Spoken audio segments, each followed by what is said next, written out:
Sa nakaraang video ay natapos tayo kung saan ay hinarang ng mga bandido na naiwan sa Mount Wufeng hideout ang mga dumating na grupo ng Merchant Union upang singilin sa kanilang pagtawid sa kanilang teritoryo.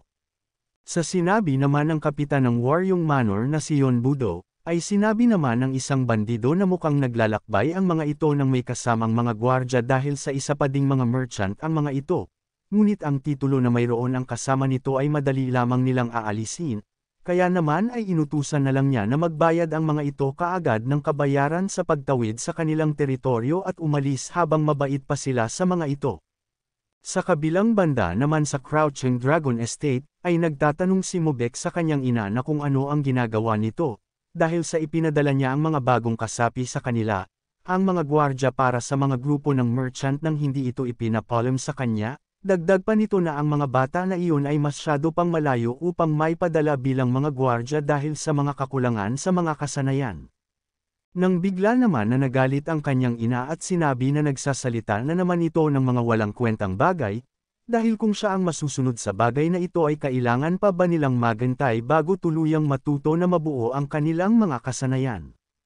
Dagdag nito na kahit na gaano pa katagal o kegsi ang pagsali nila, ay ibinigay ng mga ito ang kanilang buong katapatan bilang mga miyembro ng Crouching Dragon Estate, kaya naman ay kailangan na nilang pagbayaran ang kanilang mga kinakain at tinutuluyan na kanilang ibinibigay.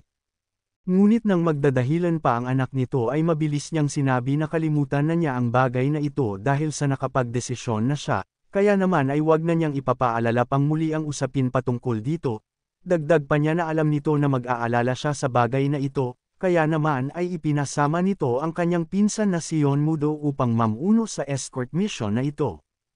Subalit hindi siya may kukumpara sa kanyang anak na panganay, ngunit hindi sila makakatagpo ng kahit na anong problema sa pagsama ng isang talentado na kagaya ni Yon Mudo para sa kanilang panig. Sabi naman dito ni Yon Mubak na kahit pa ganon, kung ang mga balita patungkol sa pagpapadala nila ng mga hindi sinanay na mga miyembro sa tungkulin patungkol sa pagdagwardya, ay hindi ito makakatulong sa muling pag-angat ng kanilang clan, at magkakaroon lamang ng usap-usapan ng pananamantala nila sa kanilang mga tagasunod sa kanilang clan. Bukod pa doon, ang kanilang makakalaban ay ang mga bandit union, at hindi ba nito naisip na mayroong magandang rason kung bakit maging ang Order Union, ang otoridad na namamahala sa Order Faction ng Mirim, ay hinahayaan lamang ang mga ito. Sabi naman dito ng kanyang ina na wala siyan pakialam sa kung ano man ang rason ng mga ito, at kahit gaano pa kalakas sila, ay hindi naman sapat ang mga mabababang mountain bandit na kagaya nila sa kanilang lakas. Dagdag pa nito na mukhang ang Order Union ay masiyadong mataas ang pagtingin sa mga kakayahan ng mga ito dahil sa mayroon silang pangalan ng Shattering Heaven Demon Lord na nagpo-protekta sa mga ito. Ngunit sa totoo lamang ay ang kagandahan sa pagmamalabas sa lakas ng Bandit Union. Ay hindi ba niya naisip na ito na ang tamang pagkakataon upang tapatan na nila ang mga ito? Totoong mahihirapan sila sa sitwasyon, ngunit kapag nagawa nilang tapusin ng matagumpay ito, ay maaring matagumpay silang makapasok sa 7 sects at sa 2 school. At sa pamamagitan ng bagay na iyon ay maaari nilang maipakalat ang pangalang Crouching Dragon Estate sa buong mundo kagaya noong 20 taon na ang nakakalipas, ang clan na tumalo sa Bandit Union Mountain Hideout. Sa kabilang banda naman, ay nakita ng mga bandido na nag-uusap ng palihim ang pinuno ng merchant at ng kapitan ng kanilang hukbo na si Yon Mudo, kaya naman ay napatanong ito sa kanyang kasama na kung ano naman kaya ang binabalak ng mga ito. Nang bigla naman na masayang humingi ng paumanhin si Yon Mudo sa mga bandido dahil sa kanilang paghihintay sa kanila ng matagal. Matapos ay tinanong niya ang mga bandido na kung ano ang kanilang magagawa ngayon dahil sa nagkaroon din sila ng iilang problema sa kanilang paglalakbay bago makarating sa lugar na ito kaya naman ay tanging kalahati lamang ang kanilang maibibigay na kabayaran. Dahil dito ay nainas naman ang bandido na namamahala sa pagharang sa mga ito. Dagdag pa ng kapitan na biglang nagbago ang kanyang isip, dahil hindi lamang kalahati ang hindi nila ibibigay sa mga ito, kung hindi wala kahit na isang piraso ng barya. Dahil dito ay galit naman siyang tinanong ng bandido na kung sila ba ay nagmula sa mga bastardong Crouching Dragon Estate, ang mga salarin sa mga pagsalakay sa mga Bandit Union hideout kamakailan. Nakangiti naman niyang sinang-ayunan ito, at kinumpirma na tama siya patungkol sa penanggalingan nilang Crouching Dragon Estate. Dahil dito ay napasabi na lang ang bandido na dahil sa wala ang Ten Wufeng Elite, ay anong lakas ng mga ito na atakihin ang kanilang Mount Wufeng hideout nang sila lamang. Sinagot naman siya ng kapitan na kung anong lakas ng loob nila, dahil ano naman ang kanilang dapat na ikatakot sa mga dagang nangunguha lamang ng mga pera sa mga grupo ng mga merchant na dumadaan sa lugar na ito. Dahil dito ay nagalit ang mga bandido sa kanya at agad na nagsipagsugod, nang maghanda naman ang mga kasamahan ng kapitan sa mga papasugod, ay agad naman niyang pinahinto ang mga ito, at sinabi na wag na nilang abalahin pa ang kanilang mga sarili para sa mga walang kwentang mga tao na ito at maghanda na lamang sa kanilang pagpapatuloy sa paglalakbay. Matapos ay naghanda na ito sa mga papasugod, at matapos na masalag ang iba sa mga ito, ay agad naman niyang isinagawa ang kanyang espesyal na teknik at ito ay ang Nine Heavens World Technique First Phase, Soaring Dragon Heavenly Ascension.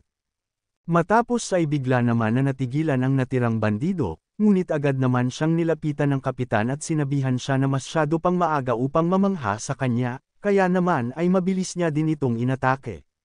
Ngunit matapos na masalag niya ito gamit ang kanyang sandata, ay madali lamang niyang napatalsik ito sa malayo, matapos ay tinutukan niya ito ng kanyang sandata, at tinanong na kung maari na ba silang makadaan at makaalis ngayon sa lugar na ito.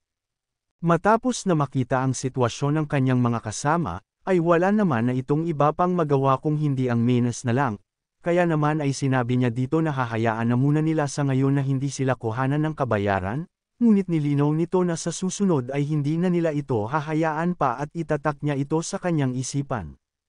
Matapos na umatras at bumalik ang kapitan, ay tuwang-tuwa naman sa nangyari ang pinuno ng merchant group at sinabi na dapat ay nung una pa lang ay ganito na ang kanilang iniasta. Dagdag pa nito na panalo ang lahat sa sitwasyon na ito dahil sa natapos ang lahat ng maayos, ngunit sa mga kagaya ng mga bandido na ito ay tingin niya na hindi sila susuko. Masaya naman sinabi nito sa kapitan ng Crouching Dragon Estate na base sa kanyang narinig na ang Mount Wufeng hideout ay gumagawa ng kanilang pangalan kamakailan, ngunit mukha yatang ang lahat ng iyon ay pawang mga sabi-sabi lamang, dahil ang mga bandido na ito ay hindi karapat-dapat para sa mga ganong klaseng karangalan. Nagtanong naman ang kapitan sa pinuno ng merchant group na kung totoo ba na ang mga bandido na ito ay tumatanggap ng kasikatan.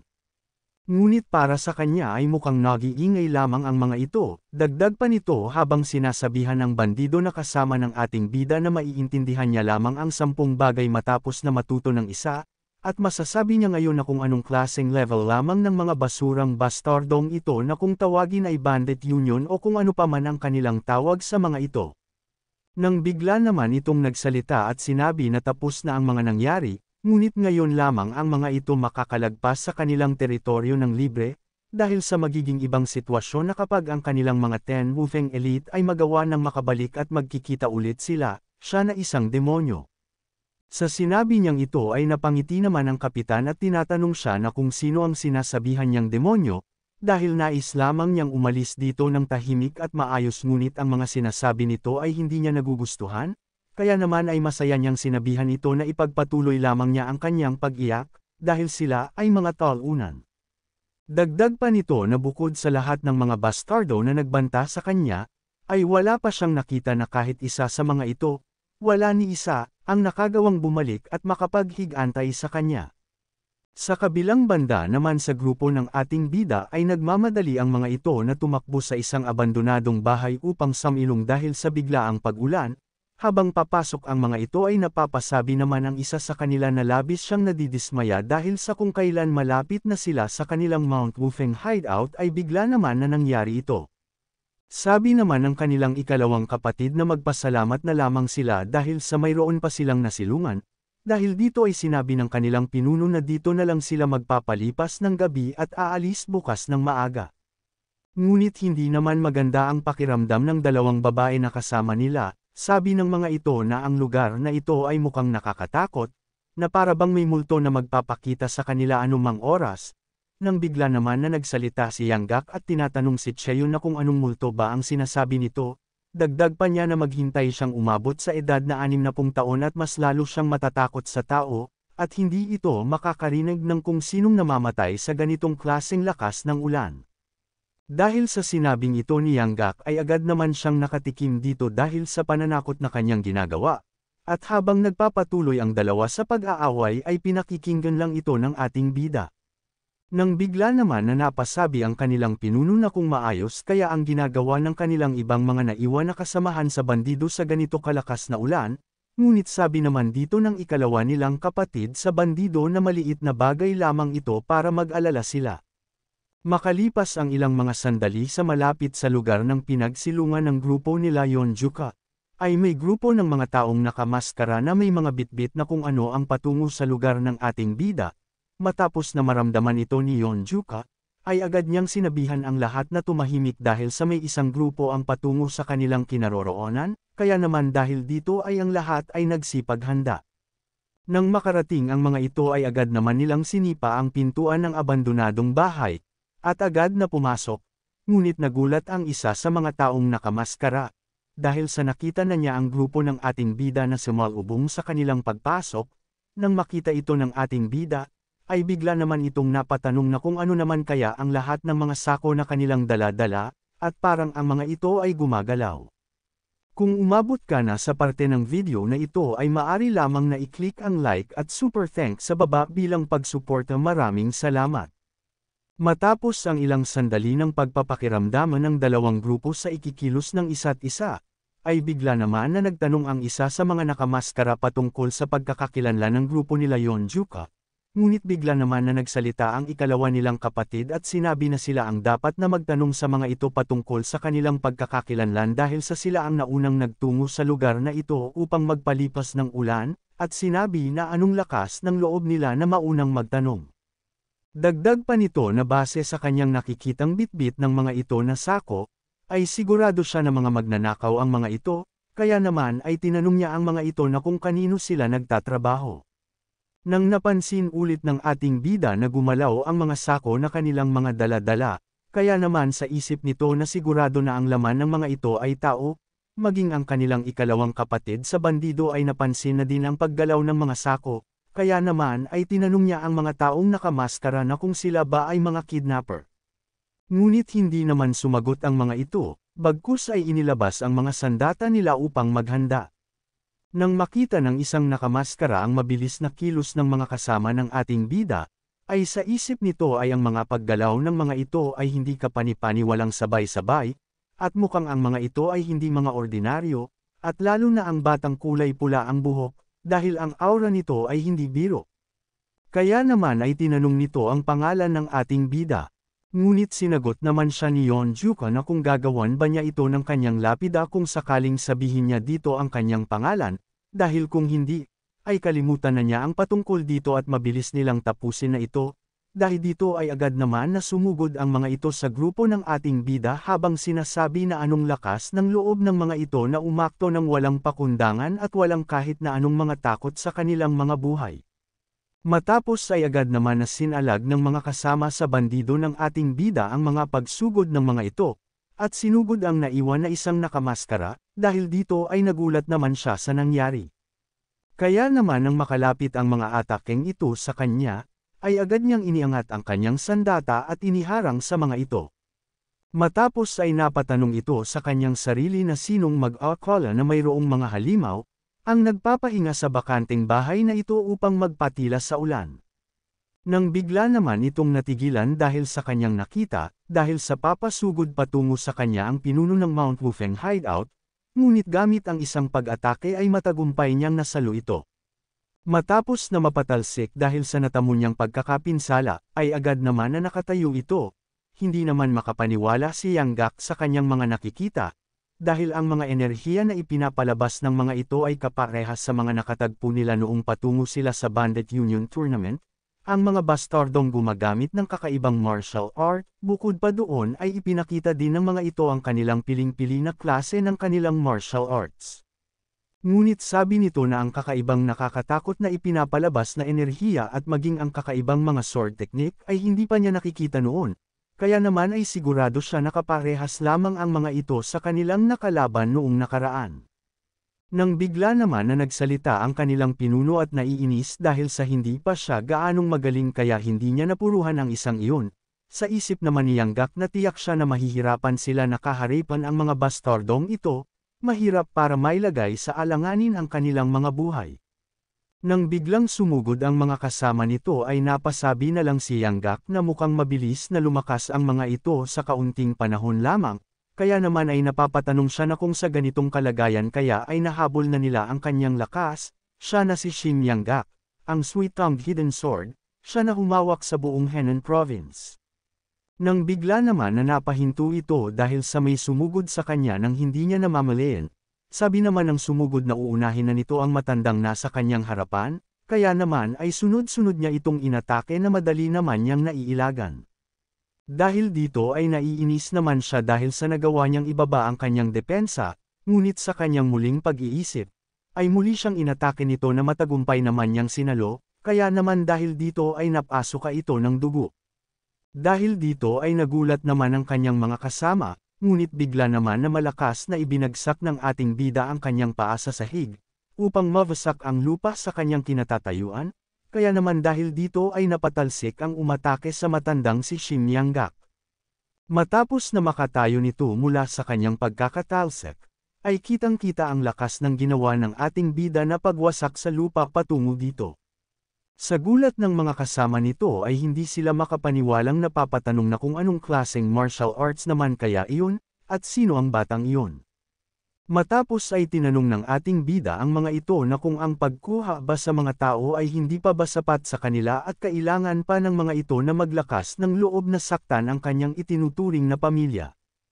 Kaya naman dahil dito ay agad naman na sinugod ito ni Yonjuka, at habang papasugod ay sinabi nito sa kanila na ihanda na ng mga ito ang kanilang mga sarili, dahil ipapakita niya sa mga ito kung anong pakiramdam ng binubugbog. Dahil sa sinabing ito na pag-considera ng ating bida kay Yanggak bilang parte ng kanilang pamilya ay labis niya itong kinakatuwa. Matapos ay nagsimula ng isa-isahin ni Yonjuka na bigyan ng mga atake ang mga taong nakamaskara, upang ang iba sa mga ito ay magtungo sa pinakamalapit na labasan upang tumakas. Sa nangyari ay nagulat naman ang isang kasama ng mga ito dahil sa sabay-sabay nilang pagwasak sa pintuan upang mabilis na makatakas. Sa isip nito ay hindi siya makapaniwala na ganito kalakas ang batang ito, at ang isang ito ay sobrang layo ng pagitan ng kanilang mga lakas. Matapos ay napasabi na lang ang kanilang pinuno na ang akala niya ay magtatamo na naman siya ng mga pinsala ngunit mukhang ang sitwasyon ngayon ay tapos na. Sabi naman dito ng ikalawa nilang kapatid na nanghihinayang siya dahil sa inihanda na nito ang kanyang killing move na ipang-aatake sana sa kanila. Matapos ay matapang naman na sinabi ng naiwan na taong nakamaskara na ngayon ay atras na muna sila, ngunit magkikita pa sila at maghintay lamang ito. Habang nagsasalita naman ito palayo ay napatanong ang kanilang pinuno na kung ano naman kaya ang sinasabi ng mga iyon dahil sa halos wala siyang marinig dahil sa lakas ng ulan at sa layo na ng mga ito. Sinang-ayunan naman ito ng kanilang ikalawang kapatid, at dagdag pa nito na ang kanilang teknik sa pagtakas ay talagang nakakamangha at walang katulad. Matapos ay napatanong naman ang kanilang pinuno na kung bakit mayroon pa din mga tao ang gumagawa ng mga pagkidnap sa panahon na ito at mukhang karamihan sa mga tao ngayon ay sakit sa ulo, kaya naman ay agad niyang inalis ang mga pagkakatali ng mga sako upang makita kung sino ang mga nasa loob nito, ngunit nang biglang may mabilis na lumabas mula dito, ay nagulat naman ang lahat. Nang makalabas ang dalawa ay agad naman silang nagpasalamat sa Diyos dahil sa kanilang pagkakaligtas. Sa nakitang ito ng kanilang pinuno ay napapatanong siya na kung ano naman ang kailangan ng mga iyon sa isang monghe at isang Daoist. Kaya naman kung gusto mo na masubaybayan ang ating kwento ay i-open mo lang ang notification bell pagkatapos mo na mag-subscribe.